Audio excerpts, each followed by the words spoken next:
What's up, guys? Welcome to Daily Dose of Reddit. This is your host, Zach, and today's subreddit is r/StoriesAboutKevin.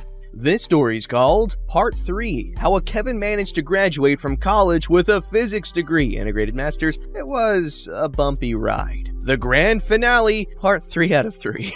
Here we are, the grand finale. I heard this from multiple people and they all said virtually the same thing, so I am confident that this is true and little to no embellishment was done. This took place during his last years of college. Since I heard this from other people and his academic path was a mess, I know the order of the events but don't know exactly in what year they happened. 8th, 9th, 10th. It was during these 3 years for sure. Now to the ending. So Kevin managed to pass some modules over the years, either by cheating or just pure dumb luck. Very few easier modules were passable by a multiple choice exam or presentation. I'm actually very surprised that he never got caught cheating, or if he was, he managed to keep it quiet and not be expelled somehow. I heard a few stories about presentations that he made that were horrible, like he would open the wrong PowerPoint without noticing right away and only realize a few slides in. Professors and students super confused by what the hell he was doing. Anyway, those are now minor details. In order to be allowed to write a thesis and graduate, you had to have earned a certain amount of credits for completing modules. In our case, it was all of them. So on your last year, you would plan ahead. You would start looking for projects within your field of interest and the specialized professor in that field in your first semester. If accepted by the professor, you would start working on your project in your second semester, with no modules, if you passed all the modules from the first semester and all the previous years. I hope this makes sense. So Kevin had all modules done except for 2. This means that he could not write his thesis. But this is for mere mortals. Physics Kevin is a legend and he was having none of it. So he went to every professor asking for possible projects that they may have open that he could work on. Every single professor was turning him down. Not because there was a lack of projects, not because he was still 2 modules short, but because Kevin was,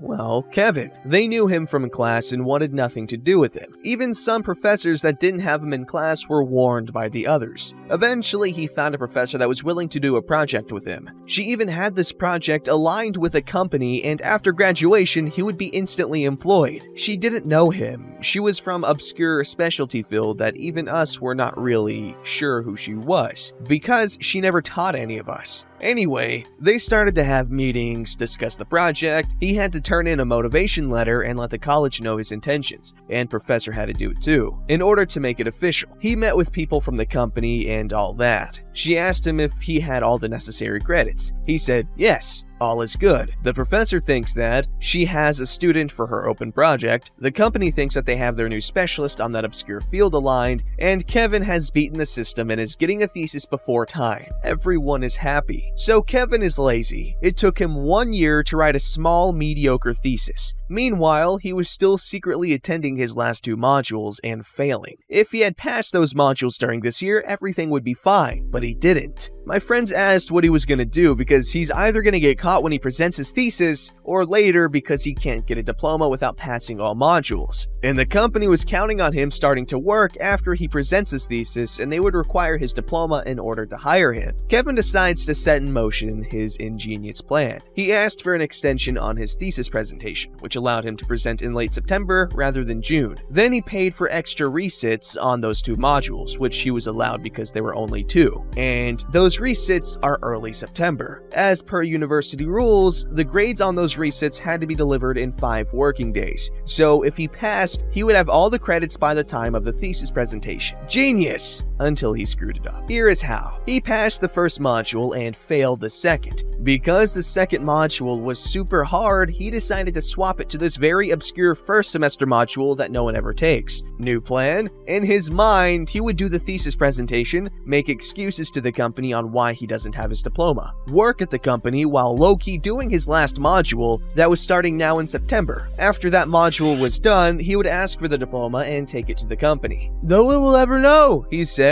It was quite clever actually. Too clever for him without a doubt. I'm pretty sure someone came up with it and he was just following the plan. Okay, all is well. The presentation day comes. He presents his thesis in the morning, passes with mediocrity. Everyone passes on their thesis presentation, right? Off he goes after lunch for his obscure little easy-peasy module. And now crap hits the fan. For what I was told, he entered the room, the professor hadn't even arrived yet. He sets his thing on a desk. As he is sitting, the professor enters. He looks in shock as the professor is none other than the supervisor from his project. He was so busted. The professor asked what he was doing there. He tried some excuse that he just wanted to catch the class. Dumb move. There was only one student enrolled in that class, and it was him. Busted. The most ridiculous part of this all was that when you enroll, you see the module main subject and who the lecturer is. He didn't even recognize his supervisor's name that he had to include on his thesis when he was enrolling on his module. All hell broke loose. The teacher went to the academic services and principals. No one even knew what to do. There were no regulations for this. There were no rules for someone who had a thesis done but is still lacking module credits. They froze his thesis grade. The company called him to know about the thesis and set a date for his first day. He told them everything in hopes that they would wait for him because now his thesis grades were frozen. The company was pissed at all this and didn't want him anymore. Also, they were pissed at the university because how come no one, not a single soul in that university, remembered to check his student file to make sure that he actually had the necessary credits? This was going to be a PR nightmare for the university. You can't have universities being so oblivious to what happens under their own roofs and believing in what any student says without checking. So they kind of brushed it under the rug, allowed him to take the obscure module and pass him. When he passed, they unfroze his thesis, gave him a diploma, and sent him on his own way forever. And this is the tale of how a Kevin got his master's degree in physics after 10 years of ups and downs, mostly downs.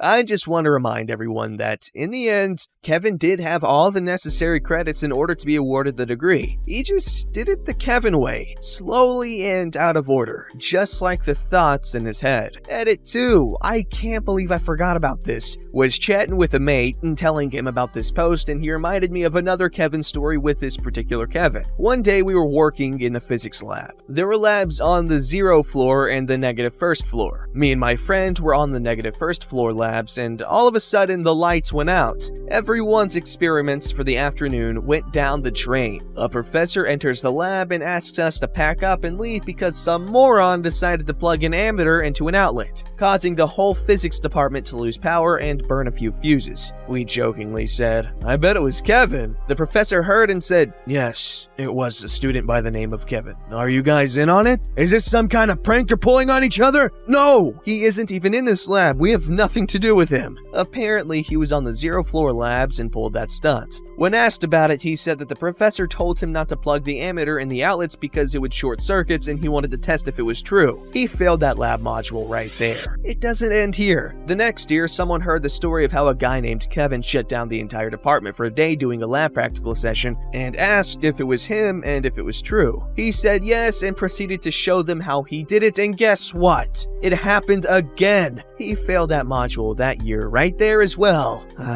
You know what? You gotta hand it to Kevin. He did not give up despite the universe telling him over and over and over and over and over that this was not meant for him. Yet he decided that it was, or he was too dumb to hear the universe. But that, who knows? Who knows? Definitely not Kevin.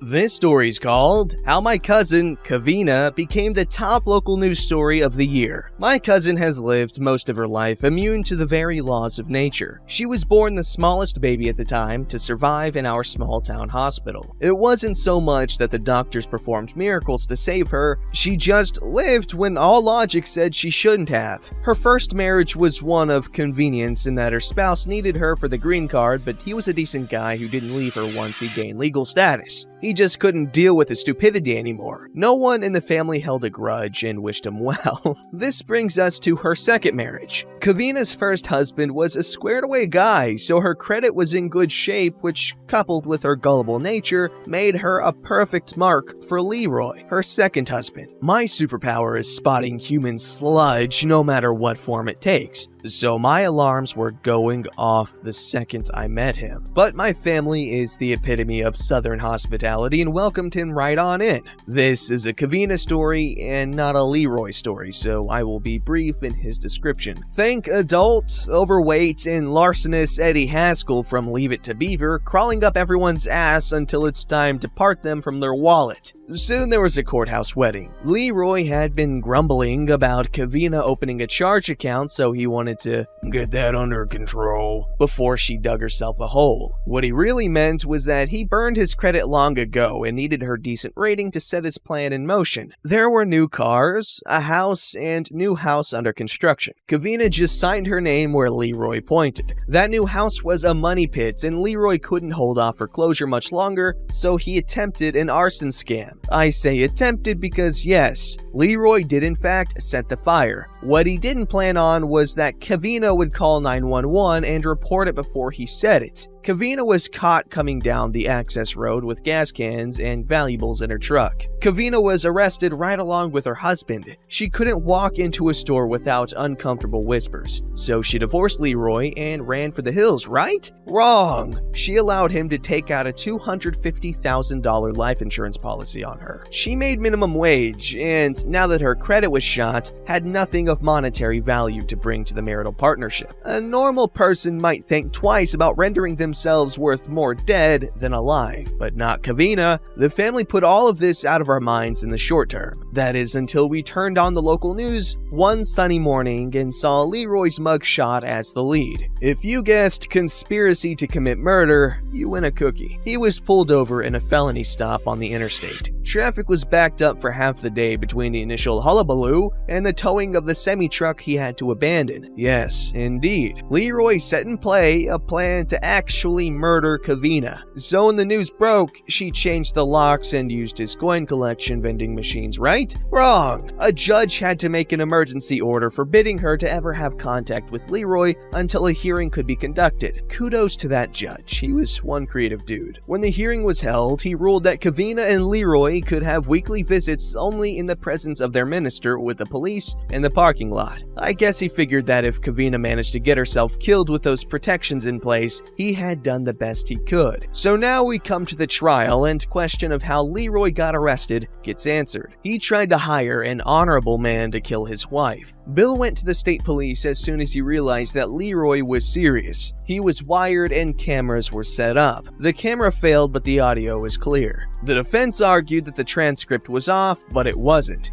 Bill's testimony hammered it home. I will never forget him describing Leroy visiting at his house for a breakfast meeting, sitting in his rocking chair, eating scrambled eggs while he was working out the merits of different methods of offing Kevina. If you know Leroy, you didn't need the video. Your imagination did a fine job. Running her off the road was discarded and a botched robbery was agreed upon. It was clear that the money changed hands. At this revelation, Kevina stood up in court and screamed, "Bastard!" at Leroy, right? Wrong. She set up her next visit with him through his attorney after court adjourned for the day. All through the first part of the trial, the prosecutor is giving himself ulcers trying to get Kevina to testify against Leroy. She has shown evidence that no one else has seen, including pictures of Leroy with his new girlfriend in another state. Kevina will not budge. Leroy explained all of this to her, and it's all a big conspiracy. As soon as he is cleared, they are gonna move and have a very happily ever after. The prosecutor knows when he is licked and sets up a plea for a much lesser charge. The kicker was that he, Leroy, had to agree to leave the state and never return. A true honest-to-God banishment. So Leroy had but a little time left before the get-out-of-Dodge thing kicked in. He was now free to meet with Kevina without chaperones. I seriously doubt the judge cared who killed who at this point. Leroy tells Kevina that he has a house lined up for them in a new state, failing to mention that his girlfriend is living in it. All he needs is settle the bond hold on their house and liquidate it, and they can be off in their new life. How stupid do you think I am? She raged at him, right? Wrong. What do you need me to do? Was her response. While Leroy was on house arrest at his minister's house, he convinced him to gather money from the congregation to satisfy the mortgage on the house and got a buyer lined up. Now, with the quitclaim deed that Kevina just signed, he had 100% of the equity. It took her months and much reasoning from multiple people before she accepted that he wasn't going to send for her. Oh my god, does she live in Egypt? Because that woman is just freaking head deep in denial.